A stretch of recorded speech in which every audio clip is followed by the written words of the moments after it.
মুক্তি পেল অনিশ কাঞ্জিলালের আমি নারী ও অন্যান্য প্রসঙ্গ। গত 15ই জুলাই অনুষ্ঠিত হয়েছিল এই পুস্তক প্রকাশনাটি। অনিশ কাঞ্জিলাল হলেন সমকালীন বাংলা সাহিত্যের এক উল্লেখযোগ্য কবি, লেখক, ডক্টর, শিক্ষাবিদ। তার লেখা এই আমি নারী ও অন্যান্য প্রসঙ্গ এই পুস্তক প্রকাশনার দিন বিশেষ অতিথি হিসেবে উপস্থিত হয়েছিলেন পরিচালক গৌতম ঘোষ। আর এই গোটা অনুষ্ঠানটি আয়োজিত হয়েছিল কলকাতা প্রেস ক্লাবে। এই গ্রন্থে প্রেম একটি গুরুত্বপূর্ণ অনুষঙ্গ। পুরাণ ইতিহাস এবং সমকালীন বাস্তবতার সৃজনশীল সংমিশ্রণও এই গ্রন্থের বিশেষ বৈশিষ্ট্য। মেরু সার গ্রহণ বৃন্দাবন ও বৃহন্নলা কবিতায় প্রাচীন প্রতীকগুলি নতুন অর্থে উদ্ভাসিত হয়েছে।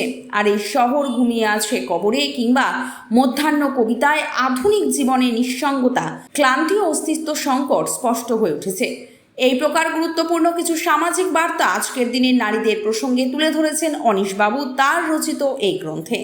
গত 15ই জুলাইয়ের প্রেস ক্লাবে আয়োজিত এই সামগ্রিক কর্মসূচি প্রসঙ্গে আমরা কথা বলে নিয়েছিলাম এই পুস্তকের লেখক অনিশ কাঞ্জিলালের সঙ্গে। দেখে নিন এই পুস্তক প্রকাশনার বিশেষ কিছু মুহূর্ত আমাদের চ্যানেল বং সিরিজে। আপনারা দেখছেন বং সিরিজ, বঙ্গের সৃষ্টি, বঙ্গের কৃষ্টি। বাড়িতে বাড়িতে ঘরে ঘরে গল্প বলা আসো সেটা ফিরে আসুক। আমি আমার জীবন সঙ্গিনীকে হারিয়েছি কিছুদিন আগে। এখন হাড়ে হাড়ে বুঝতে পারছি নারীর ক্ষমতা কি, তার সহনশীলতা কি, তার বুদ্ধি কি, এবং দূরদৃষ্টি কি, এগুলো আমি ব্যক্তিগতভাবে বুঝতে পারছি। এবং ভালোবাসাটা কি, সেটা কখনো প্রেমিকা, কখনো মাতৃ স্বরূপার্থিনী। যাই হোক, আর বেশি কিছু বলবো না। কবিতার বইটা পড়লে আমার অনুভূতি আমি লেখককে, কবিকে অবশ্যই জানাবো। কমলিনী পাবলিশিং এর যৌথ উদ্যোগে বইটি বেরিয়েছে। দেজের ওয়েবসাইটে বইটি এখন অ্যাভেলেবেল। এছাড়া দেজের যতগুলো স্টোর আছে সেখানেও পাবেন, বই মেলাতে স্টলে তো থাকবে, অনলাইনেও পাওয়া যাবে দেজের ওয়েবসাইট থেকে।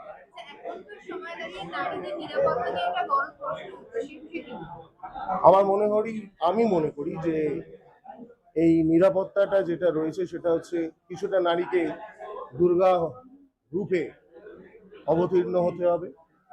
আর পুরুষ মানুষ শিব হয়ে শুধু শুয়ে থাকলে হবে না, কিছু ক্ষেত্রে বিষ্ণুর মতন রক্ষক হয়েও নারীর রক্ষা করাটা আমাদের একটা প্রাথমিক দায়িত্ব। আমি এইভাবেই ভাবি। আর এটা ভাবছি যে যে নারী আরো এগিয়ে চলুক, হ্যাঁ, এবং সবার মধ্যেই ভালো মন্দ মিলিয়ে আছে। যেমন আমার একটা কবিতাই আছে মন্দ নারীর পাণ্ডুলিপি থেকে, সেখানে আবার দুটি নারী চরিত্র এসছে। কিছু নারী আছে, কিছু নারীর ঘর ভাঙে। এই ঘর ভাঙা নিয়েও কিন্তু কবিতা আছে। শুধু যে পুরুষই শত্রু তা নয়, এখানে নারীও নারীর শত্রু হতে পারে। বর্তমান সময়তে মানুষের ক্রমশ ধৈর্য কমে যাচ্ছে এবং মানুষের বই পড়ার যে বিষয়টা ক্রমশ কমে যাচ্ছে।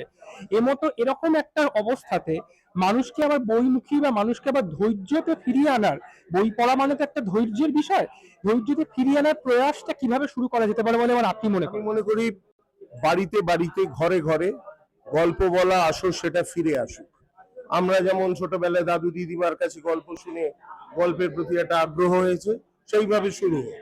বাবা মা গল্প বলুক, বাচ্চারাও গল্প বলুক, সবাই সবার গল্প শুনুক। আসলে আমরা এতটা বেশি ব্যস্ত হয়ে গেছি এবং ম্যাক্সিমাম ক্ষেত্রে এই ব্যস্ততা একটা বাজে ব্যস্ততা, বাজে জিনিসে ব্যস্ত করে রেখেছি নিজেকে।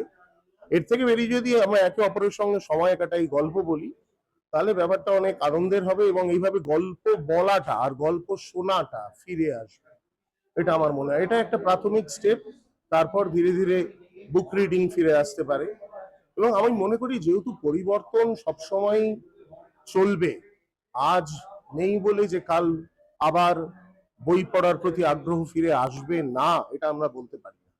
সেই আশা ভরসা নিয়েই থাকবো যে এই আগ্রহ আবার ফিরে আসবে। শেষ প্রশ্ন আপনাকে, কিছুক্ষণ আগে আপনি যে কথাটা বললেন যে শিক্ষা দরকার নারীদের প্রতি গঞ্জনা বন্ধ করার জন্য, এই শিক্ষা কি প্রাতিষ্ঠানিক শিক্ষার সাথে আর কোন কোন জায়গা থেকে মানুষ, ভবিষ্যতের জেনারেশন এই শিক্ষাটা পেলে তবে এই অত্যাচার, তবে গঞ্জনা বন্ধ হবে? এই শিক্ষাটা স্কুল কলেজ থেকে হবে না। এই শিক্ষাটা মানুষ, যেমন আমি পড়ার বইয়ের বাইরে গিয়ে পড়াশুনো করছি। এই পড়তে পড়তেই শিক্ষা, বিভিন্ন ধরনের সাবজেক্টকে নিয়ে পড়া, তার থেকে শেখা, তার থেকে জানা, এগুলো কিন্তু মানুষকে ফিল্টার করে। এটা খুব প্রয়োজন আমার মতে।